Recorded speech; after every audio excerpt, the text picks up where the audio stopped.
Conspiracy है media में, economist में और उन तमाम बिजनेस स्कूल्स में कि जहां पे इकोनॉमी पढ़ाई जाती है, वहां पे इन बातों को डिस्कस नहीं किया जाता, इसलिए कि पूरा कुफर के निजाम की बुनियाद इन पर है।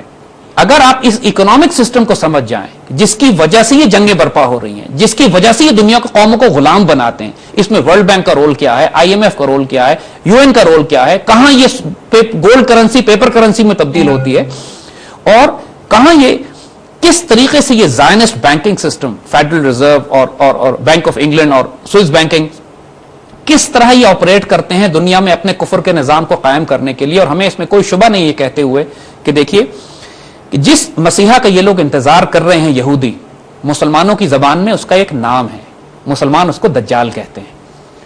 हर नबी ने अपनी उम्मत को दज्जाल के फितने से डराया है। हुजूर सल्लल्लाहु अलैहि वसल्लम ने भी अपनी उम्मत को दज्जाल के फितने से डराया है।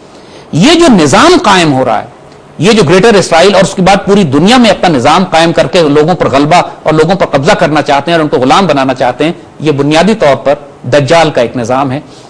हम ये सिर्फ गुस्से में या सिर्फ जज्बात में आके ये बात नहीं कर रहे, हम आपको साबित करेंगे इनके अपने ही बैंकिंग सिस्टम से कि किस तरह एंटी क्राइस्ट या दज्जाल या ये फिरौन का ये निजाम जो इन्होंने कायम किया है, ये इनके लिए कितनी बड़ी मजहबी अहमियत है इनकी नजर में कि इस निजाम को कायम करना।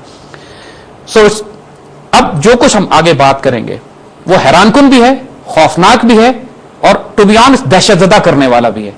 लेकिन और इतना नाकाबिल यकीन है कि पहला सवाल लोगों के जहनों में यह होगा कि आज ये बातें आप कर रहे हैं तो हमें किसी और सोर्सेस से ये बातें क्यों ना मालूम हुई। तो बहरहाल जो बात हमने कही कंस्पिरेसी ऑफ साइलेंस है, आज इंशाअल्लाह हम इस कंस्पिरेसी को तोड़ेंगे, बात खुल के करेंगे और ये पैगाम अगर हमारी कौम तक पहुंचता है, एक दफा डायग्नोसिस हो जाए प्रॉब्लम का, तो फिर हल भी दिया जा सकता है। ठीक है, इससे पहले बात करते हैं historical and Quranic concepts of currency and Riba. हमारे इस्लामी पॉइंट ऑफ व्यू से, उस नजरिए से क्या इसकी हैसियत है और किस तरह से इसकी प्रोग्रेशन होनी चाहिए? देखिए, बहुत खूबसूरत है ना आपका सवाल है। एक बात नोट कीजिएगा, हजारों साल से इंसान इस दुनिया में तहजीबें और सिविलाइजेशन और हुकूमतें बनाते चले आए हैं। मंगोलिया में चंगेज खान की हुकूमत से लेकर रोमन और पर्शियन एम्पायर्स भी रही हैं, खिलाफत उस्मानिया भी रही है, उसके बाद पूरी दुनिया में, स्पेन में भी हुकूमत मुसलमानों ने की। पूरी दुनिया में हजारों साल से इंसान हुकूमत करता चला आ रहा है। तहजीबें हैं, तजारतें होती हैं आपस में, कौमें एक दूसरे के साथ इंटरैक्ट करती आई हैं। जो आज तहजीबें और सिविलाइजेशंस बनी हैं, इससे बड़ी बड़ी तहजीबें इंसान ने पहले बनाई हैं। उन तमाम की बेसिक इकोनॉमिक सिस्टम किस चीज पर बेस करता था?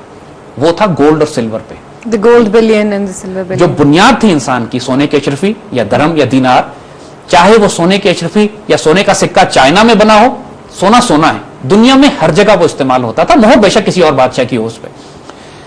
हम ये बात कि इंसानों ने हमेशा इस गोल्ड स्टैंडर्ड्स को इस्तेमाल किया है, ये एक बुनियाद है जिसको समझने की जरूरत है। हम इसके बाद इंशाअल्लाह इसको एक्सप्लेन करेंगे।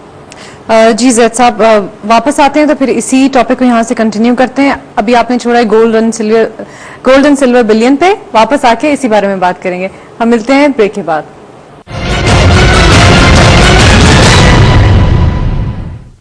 हमारी जो